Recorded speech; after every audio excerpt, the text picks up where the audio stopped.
Dakota Republican Senator John Hoeven, Energy and Natural Resources Committee member as well. Senator, good evening to you, and thank you so much for joining us. I'll start first by getting your reaction to this latest news. Obviously, we saw that production cut from OPEC Plus yesterday, and what the president and the administration are possibly mulling here to fix the problem at home. Gas prices are still high and poised to go higher. Your state is where Bakken Shale is extracted, the Bakken Shale region, a lot of oil and gas extracted from the ground. Your thoughts? What are your constituents saying?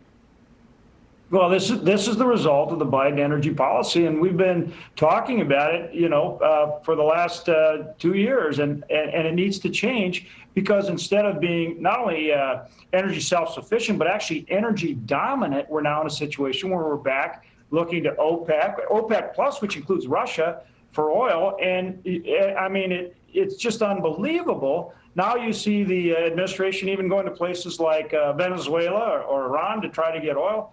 It makes absolutely no sense. And the solution is simple. It's exactly what we've said from day one. Take the handcuffs off our energy producers, and the American companies will get it done with the best environmental stewardship.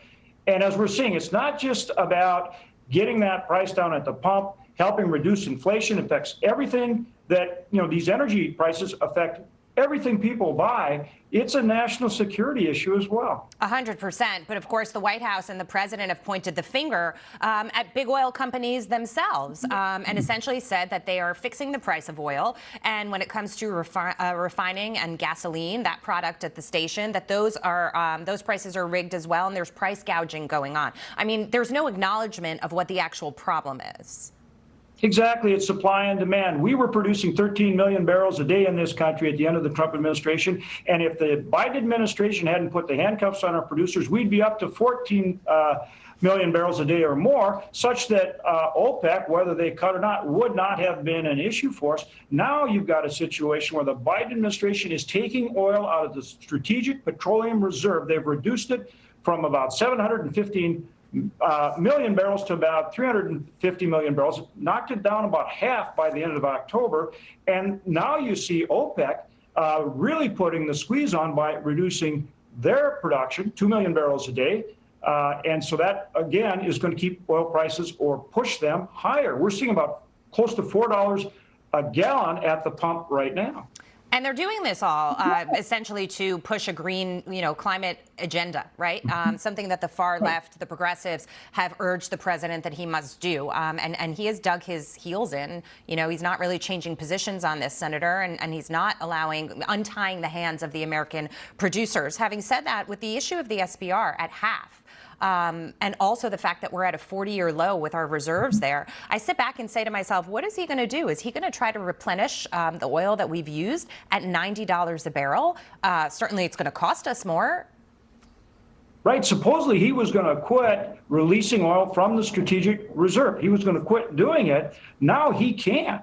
And now he's in a situation where he has to continue to reduce it. Like I say, we're at a 40-year low. That was set up for national emergencies. He has no choice but to continue to take it out now. And even that isn't going to keep oil prices from going up. So that's what I'm saying. He's put us at the mercy of OPEC or OPEC Plus, which includes Russia.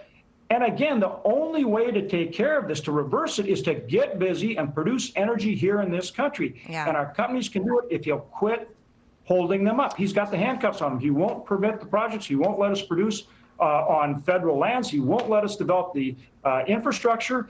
All those things, even financing with the whole ESG thing. Mm-hmm. So again, those are the things that are holding up production in our country, which is the solution and which is what needs to happen. And that's what we've been pushing for from day one. And we're going to keep fighting for it. And I just want to reiterate a point that you made, because I think it's important to our viewers, which is that as long as oil and gas prices stay high, inflation will stay high as well, because it impacts everything that you touch and bring into your home, not just moving your vehicle from point A to point B. So that's really important. To go back to what the president is trying to do with respect to green energy, or the progressives are pushing him to do, and he's acquiescing.